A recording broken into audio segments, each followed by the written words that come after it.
நேயர்களுக்கு அன்பு வணக்கம். மீண்டும் உங்களை சந்திப்பதில் மிகுந்த மகிழ்ச்சி. இன்றைக்கு நம்மிடையே ஃபாதர் ஜெகத்கஸ்பர் அவர்கள் இணைந்திருக்கிறார். வாருங்கள் நேயர்களே, ஃபாதர்கிட்ட பேசலாம். வணக்கம் ஃபாதர். வணக்கம் ஃபாதர். இந்த வங்கதேச நிகழ்வுகளில் நிறைய அப்டேட் வந்திருக்கு ஃபாதர். குறிப்பாக அந்த வங்கதேச நிகழ்வில் ஹசீனா அவர்களுடைய ஸ்டேட்மெண்ட் ரொம்ப முக்கியத்துவம் வாய்ந்ததாக பார்க்கப்படுகிறது. இந்த கிளர்ச்சிக்கு காரணம் அமெரிக்கான்னு அவங்க வைக்கிறாங்களே ஃபாதர், அதை பற்றின உங்களுடைய பார்வை? முதலில் வெளியேற்றப்பட்ட பிரதமர் ஹசீனா வஜத் அவர்கள் எழுதி வைத்திருந்த ஒரு உரையின் பகுதியாகத்தான் இந்த வெளிவந்திருக்கிறதை தவிர அவர் வெளியில் இது பேசி அது பதிவாக வரல. அது ஒரு முக்கியமான ஒரு குறிப்பு. ஆனால் எழுதப்பட்ட ஒரு உரையில் இந்த பகுதி நீங்கள் சொன்ன அமெரிக்கா, குறிப்பாக அந்த செயின்ட் மார்ட்டின்ஸ் தீவு தொடர்பான ஒரு பிரச்சனை இருந்ததாக நம்பகத்தன்மையான செய்திகள் நமக்கு வருகின்றன. அமெரிக்கா இந்த பதவி மாற்றத்தில் ஈடுபட்டிருக்க முடியுமா என்றால் ஆம், ஒருவேளை என்று ஒரு பதில் சொல்லலாம். அப்போ நான் அடிக்கடி சொல்லுவேன், இந்த டீப் ஸ்டேட்டுங்கிற ஒரு விஷயத்த நான் சொல்லுவேன். கண்ணுக்கு புலப்படாத அதிகாரங்கள். இப்போ ஹசீனா வஜத் கூட அவர் நாட்டை விட்டு வெளியேறுவதாக இல்லை. இராணுவம் அவருக்கு, இராணுவத்தில் இருப்பதும் அவருடைய உறவினர்கள் தான். ஆனால் அதிகாரம் என்பது இப்படி இருக்கும் என்பதற்கு இது ஒரு எடுத்துக்காட்டாக எடுத்துக்கொள்ளலாம். நீங்கள் இராணுவம் 2 மணி நேரத்திற்குள் நீங்கள் வெளியேற வேண்டும், இல்லை என்றால் தெருவில் நாய்கள் உங்கள் உடலை எடுக்கிற ஒரு சூழல் வரும் என்று எச்சரித்த பிறகுதான் அவர் உலங்குவான் உறுதி ஹெலிகாப்டரில் அவர் ஏறுறார். இப்போ என்ன அப்படின்னா, இயல்பாக தன்னெழுச்சியாக மட்டுமே வருகிற மாணவ போராட்டங்கள் இவ்வளவு உறுதியான நிலைத்த தன்மையுடன் நெடுநாட்கள் நிற்காது. அப்போ அதற்கு பின்னால் ஒருங்கிணைக்கும் ஆற்றல் கொண்ட அமைப்புகள் இருந்தால் மட்டும்தான் இது போன்ற போராட்டங்கள் தொடர்ந்து நீடிக்கும். அப்படி ஒன்றும் ஒரு 8-10 நாட்களிலேயே மாணவர்கள் தலைமைத்துவ பண்புகளை எல்லாம் சுவீகரித்து கொண்டு ஒருங்கிணைக்கும் ஆற்றலை பெற்று ஒரு நாடு தழுவிய ஒருங்கிணைப்பை, தொடர்ந்து தாக்குப்பிடிக்கிற ஒருங்கிணைப்பை மாணவ போராட்டங்கள் பெற இயலாது. அதற்கு அவாமி லீக் கட்சி, அதாவது வஜத் கட்சிக்கு எதிராக இருந்த பிஎன்பி, கலைதாசி அவர்களினுடைய அந்த கட்சியினுடைய முழு ஆதரவு இருந்திருக்க வேண்டும். அதைவிட முக்கியமாக அணி திரட்டலிலும் வழிநடத்துதலிலும் விடுதலை போரின் காலத்திலிருந்தே விடுதலை போர் சக்திகளுக்கு எதிராக பாகிஸ்தான் உளவு அமைப்பிற்கு ஆதரவாக நின்ற அமைப்பு தான் ஜமாயத்தி இஸ்லாம். இன்றைக்கு அந்த அமைப்பினுடைய ஈடுபாடு இன்று கேள்விக்குறியாக்கப்படுகிறது. கண்டிப்பா ஃபாதர், அதோட சிக்னிஃபிகன்ஸ் சொல்லிட்டீங்க. இந்த தீவு ஒரு பெரிய பேசு பொருளா இன்னைக்கு மாறி இருக்கு ஃபாதர். அந்த தீவு அவ்வளவு முக்கியத்துவம் வாய்ந்ததா ஃபாதர்? இந்த தீவு என்பது எப்போதுமே நிலப்பரப்பு என்பது காலங்களினுடைய சூழலுக்கு ஏற்றபடி முக்கியத்துவங்கள் மாறும். இந்த செயின்ட் மார்ட்டின்ஸ் தீவு மொத்தமே, அந்த தீவினுடைய மக்கள் தொகைங்கிறது ஒரு 3700 பேர் தான். முழுவதும் தென்னை மரங்களாலான ஒரு நிலப்பரப்பு, வயல்வெளிகள் நிறைந்த ஒரு சின்ன முக்கியமான தீவு. ஆனால் அது இருக்கிற இடம் என்பது வங்காள விரிகுடாவில் இருக்கிறது. இதை நீங்கள் இப்போ முந்தைய உங்கள் கேள்விக்கு நான் மேக்ரோ பேக்ரவுண்டை முடிச்சாதான் உங்களுக்கு புரியும். இப்போ உக்ரைனில் போர் நடந்து கொண்டு இருக்கிறது இல்லையா? அப்போ உக்ரைனில் ஏன் போர் வெடிச்சதுங்கப்போ அங்கேயும் இப்படி ஒரு அதிகார மாற்றம் 2014ஆம் வருஷம் தான் அது நடந்தது. விக்டர் யானுகோவிச்ங்கிறவர் மக்களால் தெரிவு செய்யப்பட்டு அவர் நன்றாக ஆட்சி நடத்தி வருகிறார். ஆனால் அவர் மிக தெளிவாக ரஷ்யாவுக்கு ஆதரவாக நிலைப்பாட்டை எடுக்கிறார். ரஷ்யாவுக்கு ஆதரவான ஒரு நிலைப்பாட்டை எடுத்துக்கொண்டே இருக்கின்ற காரணத்தினால அவருக்கு எதிராக மாணவ போராட்டங்கள், மைதான்ங்கிற, அதுக்கு பேரே மைதான் போராட்டம்னு சொல்லுவாங்க. அதனுடைய விளைவாக வருகிறவர் தான் ஜெலன்ஸ்கி வராரு. அவர் 100% அமெரிக்க நிலைப்பாட்டிற்கு ஆதரவாக இருக்கிறார். அப்போது இந்த போராட்டங்களுக்கு பின்னால் நேஷனல் என்டவுமெண்ட் ஃபார் டெமோக்ரஸி அப்படிங்கிற ஒரு அமெரிக்க அமைப்பு அந்த மாணவ போராட்டங்களுக்கு பின்புலத்தில் இருந்ததாக சொல்லப்படுகிறது. இப்போ எப்படி அந்த நிலப்பரப்பு மாறி இருக்குங்கிறது உங்களுக்கு தெரியும். ஏகபோக மேலாதிக்கம் என்கின்ற ஒரு நிலையிலிருந்து இன்னைக்கு ஸ்ட்ராட்டஜிக் காம்படிஷனுங்கிறது ஒரு யதார்த்தமாக மாறி இருக்கிறது. ஒரு காலத்தில் ஒற்றை வல்லரசு, இருதுருவ அதிகார போட்டியாக இருந்த ரஷ்யா அமெரிக்கா என்று இருந்த அந்த காலம் ரஷ்யா உடைந்து சிதறியோடு மாறி ஒரு நீண்ட காலம் ஒற்றை ஏகபோக அதிகாரம் உலக அளவில் என்று இருந்ததை சீனாவினுடைய எழுச்சி, அந்த சீனாவும் ரஷ்யாவும் இணைகிற போது வரக்கூடிய இந்த அதிகார ஒழுங்கு சிக்கல்கள், உலகம் முழுவதும் அதிகாரத்தை நிறுவுகிற அந்த ஒழுங்கு என்று சொல்லுவோம் அல்லவா, அந்த சிக்கல்களை அமெரிக்கா எதிர்கொள்கிறது. அதில் தான் விக்டர் யானுகோவிச் அகற்றப்பட்டு ஜெலன்ஸ்கி வந்தார். இப்போ வங்காளதேசம் ஏன் முக்கியத்துவம் பெறுகிறது அப்படின்னா, நீங்கள் இந்த நம்ம இந்திய தென்னாசியா அப்படின்னா நேபாள், இந்தியா, மியான்மரோட தென்னாசியாவில் சவுத் ஏஷியாவில் வராது, இலங்கை, பங்களாதேஷும் சேர்த்துக்குவாங்க. ஆனால் பங்களாதேஷ் அடிப்படையில் தென்மேற்கு ஆசியாவில் தான் வரும். தென்மேற்கு ஆசியாவில் அமெரிக்கா தன்னுடைய வலுவான கால்பதிப்பு களமாக வைத்திருந்தது ஆப்கானிஸ்தான். ஆப்கானிஸ்தானிலிருந்து அது ஒரு அவமானகரமான வெளியேற்றத்தை அது சந்திக்கிறது. ஆப்கானிஸ்தான் ரஷ்யாவுக்கு அருகில் இருக்கிற ஒரு நாடு. அப்போ ரஷ்யாவோடு இப்போது சீனாவும் இணைகிறது. இணைகின்ற போது தென்மேற்கு ஆசிய நிலப்பரப்பிலும் அதனுடைய நீட்சியாக தென்னாசியா, இந்தியாவை முழுமையாக நம்ப முடியுமா என்கின்ற ஒரு ஐயம் அமெரிக்காவுக்கு இல்லாமல் இல்லை, இருக்கிறது என்று சொல்வது இல்லாமல் இல்லை. ஏன்னா அது இந்தியா ஒரு ஸ்ட்ராட்டஜிக் அட்டானமியை விரும்புது. நாங்கள் முற்றுமுழுதாக அமெரிக்காவுக்கு சரணாகதி அடைய மாட்டோம், ரஷ்யாவோடும் சீனாவோடும் நாங்கள் நட்பை பேணுவோம் என்கின்ற ஒரு நிலைப்பாடு எடுக்கிறது. அது பல்வேறு விஷயங்களில் அந்த ஸ்ட்ராட்டஜிக் அட்டானமியை அது நிலைநிறுத்துது. ஆனால் தான் முழுசாக அது இந்தியாவை நம்பலை. அதை எங்கே நீங்கள் பார்க்கலாம் அப்படின்னா, நீங்கள் அமெரிக்காவுக்கு போங்க, தொழில் வணிகம் பண்ணுங்க, இமிக்ரேஷன் பண்ணுங்க, இதெல்லாம் கரெக்டு, இதில் எல்லாம் சப்போர்ட் பண்ணுவாங்க.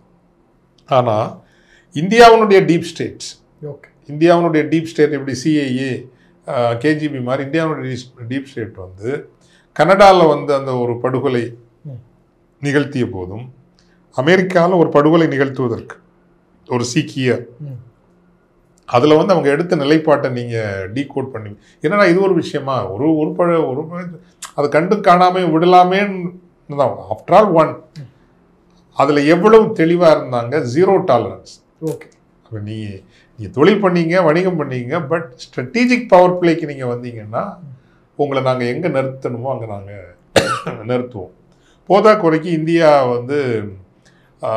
இந்த டியோகோ கார்சியா, அதுதான் இந்த 5 ஐஸ் பவர் ஃபோர்ஸஸ்ன்னு சொல்லுவாங்க, 5 கண்களினுடைய அலையன்ஸுங்கிறது Anglo Saxon alliance, America, Canada, பிரித்தானியா, நியூசிலாந்து, ஆஸ்திரேலியா, இவங்களுக்குள்ள அந்த ஸ்ட்ராட்டஜிக் இதுனா இனி இல்லை அப்படிங்கிற ஒரு இணைவு வரும். அப்போ டியோகோ கார்சியா அந்த பிரிட்டிஷ் அத்தாரிட்டி தான் இப்போ இருக்குது ஃபுல்லாக. ஆனால் மொரீஷியஸ் அதுக்கான கிளைமை வைக்குது, எங்களுக்கு சொந்தமான பரப்புன்னு கிளைமை வைக்குது. மொரீஷியஸினுடைய அந்த அலகுகளுக்குள், டீப் ஸ்டேட்டுக்குள்ள இந்தியாவினுடைய ரா ஆழமாக இருக்குது. ஸோ அப்போது இந்தியாவையும் முழுசாக நம்ப முடியாது அப்படிங்கிறது. இதெல்லாம் நான் எதுக்கு விரிவாக சொல்கிறேன்னா, அந்த டீப் ஸ்டேட் பிளேங்கிறதும் ஜியோ பாலிட்டிக்ஸுங்கிறதும் ரொம்ப ரொம்ப முக்கியமான விஷயம். தமிழர்கள் அதில் கவனம் செலுத்தணும்.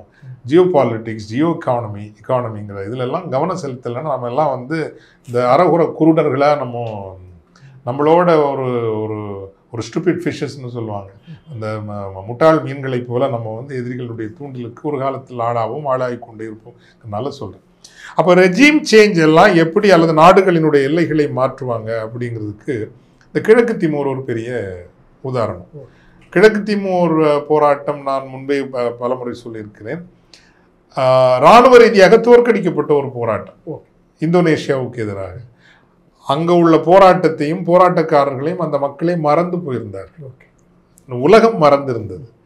ஆனால் ஒரு புதிய சூழலில் சீனாவினுடைய எழுச்சி நிகழ்கிறது. இந்த சீனாவும் ரஷ்யாவும் இணைகின்ற போது தங்களினுடைய தோழமை நாடுகளான ஆஸ்திரேலியாவுக்கும் ஜப்பானுக்கும் அச்சுறுத்தல் வந்துவிடுமோ என்கின்ற ஒரு கணக்கு ஒன்று வருகிறது. இவர்களால் ஒரு அச்சுறுத்தல் வரும் என்று வருகின்ற போது அதிவிரைவில் இராணுவ நகர்வுகளுக்கும் இந்த லாஜிஸ்டிக்ஸ்னு சொல்லுவாங்க, லாஜிஸ்டிக்ஸுக்கு இந்தோனேஷியாவை நம்ப முடியுமா இப்படிங்கிற ஒரு கேள்வி அமெரிக்க இந்த 5 ஐஸ் கண்ட்ரிஸ்ன்னு சொல்கிறேன் இல்லைங்களா, நேட்டோ ப்ளஸ் இந்த 5 ஐஸ் கண்ட்ரிஸ், இந்தோனேஷியாவை நம்ப முடியுமா? நம்ப முடியாது, பட்டன் மாறிடுவாங்க.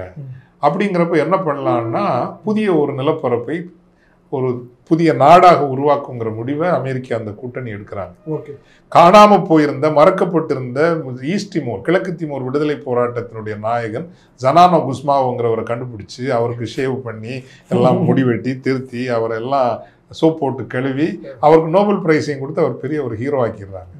ஹீரோ ஆக்கி இந்த பக்கம் என்ன பண்றாங்கன்னா இந்தோனேஷியாவுடைய கரன்சி பாத்ன்னு சொல்லுவாங்க ருபி, அதை வந்து டிவேல்யூ பண்ணிடுறாங்க. டிவேல்யூன்னாங்க நீங்க ஸ்டாக் மார்க்கெட்ல இருந்து ஒரு ஒரு 10-20 பில்லியன் டாலர்ஸை புல் அவுட் பண்ணீங்கன்னா கரன்சி கொலாப்ஸ் ஆகும், பொருளாதாரத்தை பண்ணி அவர் கையை பிடிச்சி கழுத்தை பிடிச்சி முறுக்கி கழுத்து போடுறா கழுத்துன்னு அவர் ஆமாம் அப்போ அவர் சுகார்த்தம் அவரை வச்சு புதிய ஒரு நாட்டை உருவாக்கிட்டாங்க.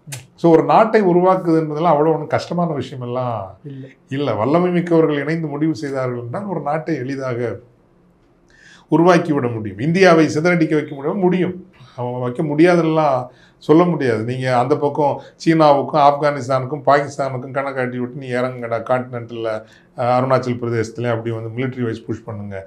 இந்த பக்கம் வந்து ஆயில் ஓபெக் ப்ரொடியூசிங் கண்ட்ரி வச்சு பெட்ரோல் டீசல் விலையை ஒரு 2 வருஷத்துக்கு ஏற்றி கண்ணாபின்னான்னு ஏற்றி விடுங்கன்னா இங்குள்ள பொருளாதாரம் செதறும், பல இன்டர்னல் பிரச்சனை வரும். அதனால தான் நான் சொல்கிறது சமூகங்களிடையே இணக்கப்பாட்டை எப்போதும் நாம் பேணிக்கொண்டே இருக்க வேண்டும், பகைத்து கொள்ளக்கூடாது. ஏனென்றால் பகை எங்கிருந்து வேண்டுமானாலும் எப்போதும் வேண்டுமானாலும் வரலாம், நமக்குள் பகை இருக்கக்கூடாதுன்னு நான் அடிக்கடி சொல்கிறதுக்கு அது காரணம். அது வேற டாபிக். அப்போது அப்படி தான் ஈஸ்ட் திமோரை கிரியேட் பண்ணாங்க. இப்போது ஆப்கானிஸ்தான்லேருந்து வெளியேறிய பிறகு அந்த ஸ்ட்ராட்டஜிக் வேக்குவம்னு ஒரு இது, வேக்குவங்கிறத விட ஆன்டி யூஎஸ் ஒரு அமெரிக்காவுக்கு எதிரான ஒரு ஸ்ட்ராட்டஜிக் களம் ஆப்கானிஸ்தானில் வருது. தலிபானை நம்பவே முடியாதுங்கிற ஒரு நிலைமை வருகின்ற போது அதே காலகட்டத்தில் என்ன நடக்குன்னா இங்கே இம்ரான்கான் மோஸ்ட் பாப்புலர் லீடர், அவருக்கும் இராணுவத்துக்கும் பிரச்சனை வருது. இராணுவம் எப்போதுமே அமெரிக்காவுக்கு, பாகிஸ்தானுடைய இராணுவம் எப்போதுமே அரசியல் சமூகம் சீனாவுக்கு ஆதரவாக மாறி இருக்கலாம், காரணம் பணம் நிறைய முதலீடு செய்திருக்கிறார்கள். ஆனால் இராணுவம் எப்போதும் அமெரிக்காவுக்கு ஆதரவானது. இராணுவத்திற்கும் இம்ரானுக்கும் பகையை வளர்த்துவிட்டு அவர் ஒரு பாப்புலர் எலெக்ஷன் வின் பண்ண போகிறவங்க கூட அவர் இன்றைக்கும் ஜெயிலுக்குள்ளே தான் இருக்கார். ஸோ இதுதான் அந்த டீப் ஸ்டேட் என்னென்ன பண்ண முடியும் அப்படிங்கிறது. அப்படித்தான் பெரும்பாலும் இங்கே என்ன நடந்திருக்க முடியும்னா இந்த தென்னாசியாவை விட்டு நீங்கள் தென்மேற்கு ஆசியாவில் ஆப்கானிஸ்தான் இழக்கப்பட்டு விட்ட பிறகு ஒரு வலுவான தளம் இல்லை என்கின்ற நிலையில் ஒரு வலுவான தளம் வேண்டும் என்கின்ற தேவை அவர்களுக்கு இருக்கிறது. அதில் சென்ட் மார்ட்டின் ஐலண்டுங்கிறது ஒரு வங்காள விரிகுடாவில் ஒரு மிக முக்கியமான ஒரு பகுதி. 74 வரைக்கும் அது மயன்மார் பர்மாவோட இருந்த ஒரு நிலப்பரப்பு தான். 74 ஒப்பந்தத்தினூடாக அதனுடைய உரிமை வங்காளதேசத்திற்கு தரப்பட்டாலும் அந்த மேரிடைம் ரைட்ஸ்னு சொல்லுவாங்க, கடற்பரப்பில் எவ்வளவு யாருக்குங்கிறதுல கண்டெஸ்ட் இருக்குது. ஸோ பெரும்பாலும் அந்த பகுதியில் ஒரு இராணுவ தளம் ஒன்றை அமைப்பதற்கான ஒரு எண்ணம் இருந்திருக்கலாமோ என்கின்ற ஒரு கருத்து முன்வைக்கப்படுகின்ற பொழுது அந்த கருத்தை கவனத்தில் எடுக்காமல் நிராகரிக்க முடியவில்லை என்று நாம் சொல்லலாம். கண்டிப்பாக ஃபாதர், ஒரு விரிவான ஒரு ஜியோ பாலிட்டிக்ஸோட எல்லா விஷயங்களும் சொன்னீங்க. இதில் சீனாவுடைய மௌனத்தை நம்ம எப்படி ஃபாதர் பார்க்குறது? ஏன்னா இதை வந்து காம்ப்ளிகேட் பண்ண விரும்பல, சீனாவுக்கும் இதுக்குள்ள நிறைய இன்ட்ரெஸ்ட் இருக்குது. ஓகே, இப்போது என்ன அப்படின்னா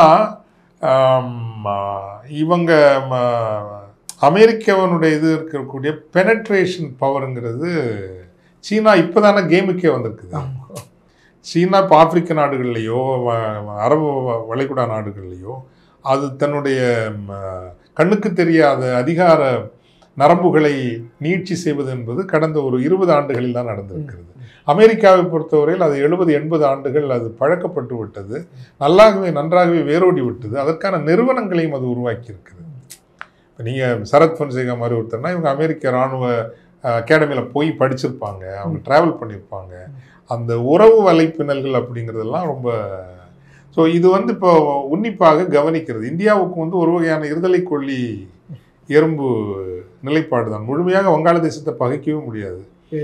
ஏன்னா ஜமாயத்தி இஸ்லாம் அந்த அமைப்பு அது பாகிஸ்தான் ஐஎஸ்ஐ அமைப்போடு நெருங்கிய தொடர்பு கொண்ட ஒரு அமைப்பு. அதிகாரத்துக்குள்ள அவங்க வராங்க. இப்போ இராணுவம், பாகிஸ்தான் இராணுவம் அமெரிக்காவோடு இணைந்து செயல்படுகிற ஒன்று என்றால் இந்த ஜமாயத்தி இஸ்லாம் அமைப்பு அவங்க தொடர்பு. அப்போது இவங்க ஒரு பிரச்சனை பண்ணணும்னு நினச்சாச்சுன்னா மயன்மார்லேயும் பர்மாவிலையும் இராணுவத்தோட, சீனாவுக்கு ஆதரவான இராணுவ பிரிவினரும் இருக்கிறார்கள், அமெரிக்காவுக்கு ஆதரவான இராணுவ பிரிவினரும் இருக்கிறார்கள். இது வந்து மணிப்பூர், அஸ்ஸாம் போன்ற பகுதிகளில் பல சிக்கல்களை இந்தியாவுக்கு உருவாக்கும். அப்போ இதுக்குள்ளே எப்படி திரும்ப வந்து போய் கால் பதிக்கிறது, புதிய ஒழுங்கு என்ன எப்படி வரப்போகுது, இதெல்லாம் சீனா வந்து அமைதியாக கவனிக்கிறது அப்படின்னு நான் நினைக்கிறேன். இப்போ இந்த இடைக்கால பிரதமருக்கு இருக்கிற அந்த நோபல் பரிசு பெற்ற அறிஞர் அவரை ஏற்பாடு பண்ணதே அமெரிக்கா அப்படிங்கிற மாதிரியான செய்திகள் எல்லாம் அந்த ஏதோ ஒரு கன்சென்சஸ், அதிகார வலிமை உள்ளவர்களினுடைய, இப்போ மாணவ போராட்டக்காரர்களும் அவரை ஏற்றுக்கொள்கிறார்கள். அப்போ அவரை நிலைநிறுத்துவதில் நேத்ரா நியூஸ் அப்படிங்கிற ஒரு வெரி பாப்புலர் இணைய வழி செய்தி சேவைங்கிறது முக்கிய பங்கு ஆற்றி இருக்கிறது. இப்போ யூனுஸ் அவர்கள் மிகச்சிறந்த ஒரு பொருளாதார நிபுணர் தான். ஆனால் மைக்ரோ ஃபினான்ஸுங்கிற நான் பக்கத்தில் போய் பார்த்த பிறகு அப்படி ஒன்றும் அது ஏழை எளிய மக்களினுடைய வாழ்வு உயர்த்தும் ஒன்றுன்னு நம்ம சொல்ல முடியாது. அப்போ நோபல் பரிசு கொடுத்தாலே நம்ம கொஞ்சம் ஜாக்கிரதையாக தான் இருக்கணும்.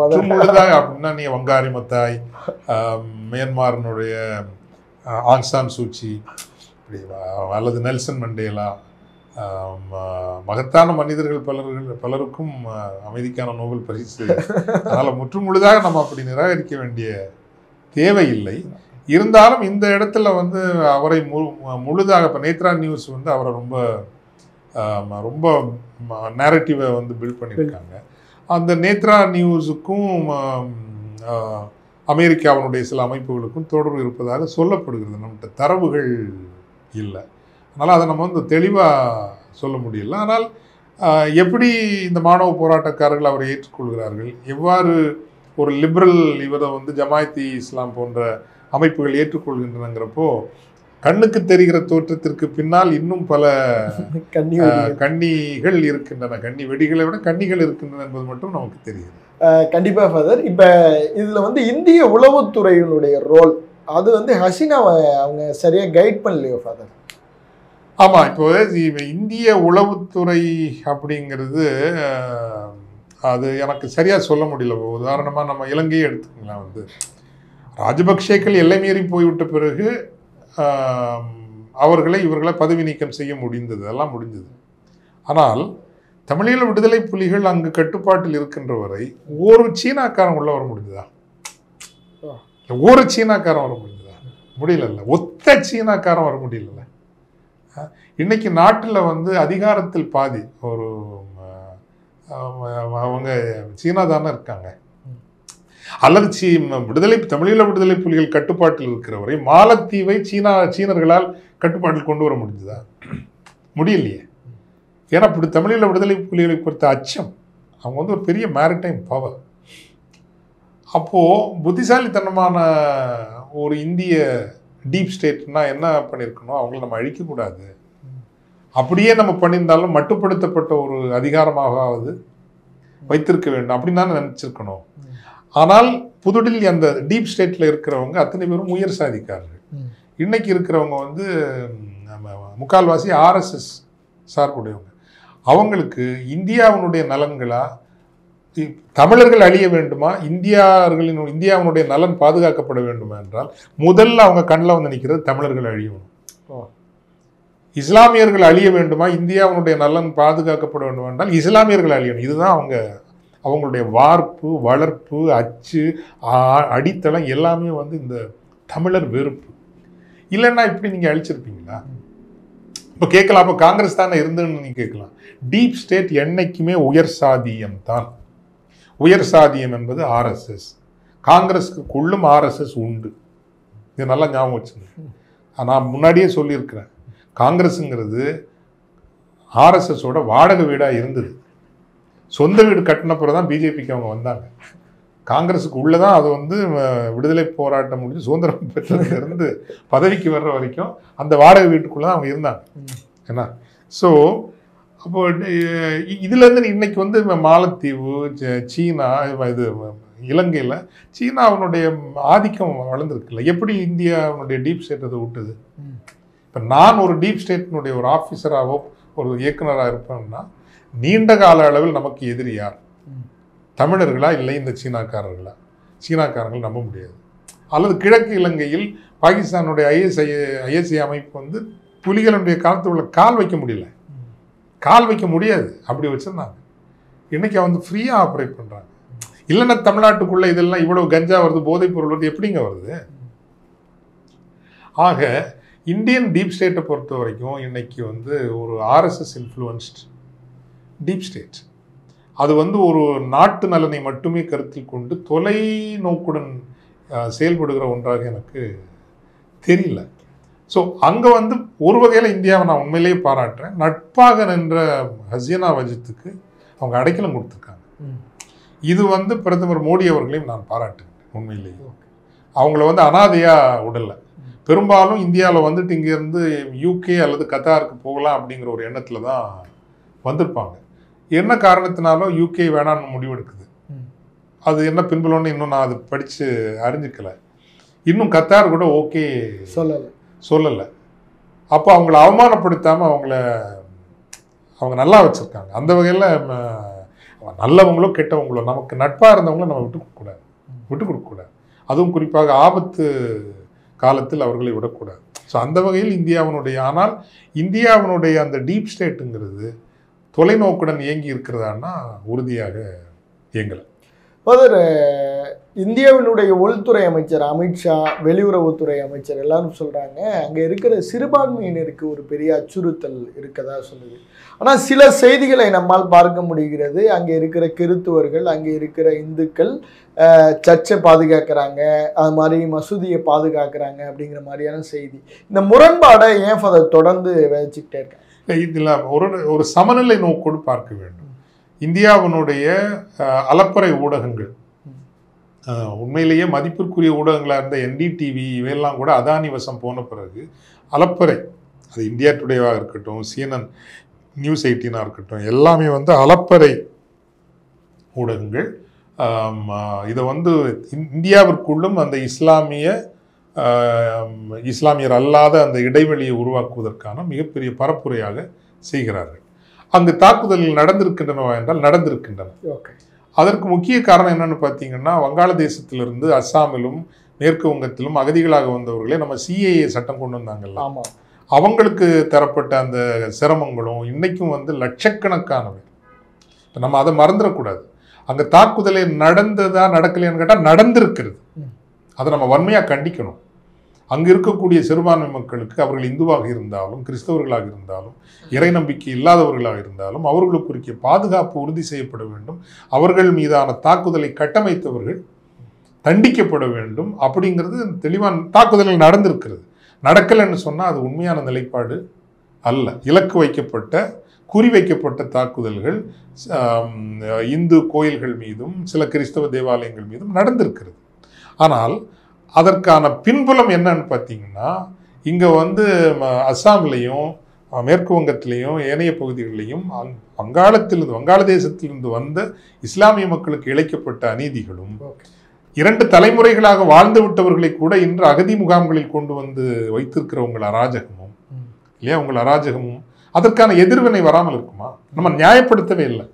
ஆனால் இந்த கான்டெக்ஸ்ட்ங்கிறது ரொம்ப முக்கியம். ஆனால் அதே இந்து கோயில்களையும் அதே கிறிஸ்தவ தேவாலயங்களையும் பாதுகாக்க வேண்டும் என்று அழைப்பு விடுத்திருப்பது போராட்டத்தில் முன்னால் நின்ற அது மாணவர் அமைப்புகளாக இருக்கட்டும், BNP கலைதாசியா அவர்களுடைய கட்சியாக இருக்கட்டும், இராணுவமாக இருக்கட்டும், காவல்துறையாக இருக்கட்டும், எச்சரிக்கையும் விடுத்திருக்கின்றன. பல இடங்களில் மாணவ போராட்டக்காரர்களே இந்த திருக்கோயில்களுக்கும் தேவாலயங்களுக்கும் பாதுகாப்பாகவும் நிற்கின்றார்கள். ஸோ அடிப்படை சமூகமே அங்கு மதவாதப்பட்டு விட்டது என்பதை போன்ற ஒரு கதையாடலை, தோற்றத்தை அலப்பறை ஊடகங்கள் உருவாக்குவது என்பது வன்மையாக கண்டிக்கத்தக்கது. இது போன்ற நிகழ்வுகளை நாம் பொறுப்புணர்வோடும் சமநோக்கோடும் பார்க்க வேண்டும் என்பதுதான் என்னுடைய கருத்து. கண்டிப்பாக உங்களுடைய நேரத்திற்கும் இந்த வாய்ப்பிற்கும் நன்றி.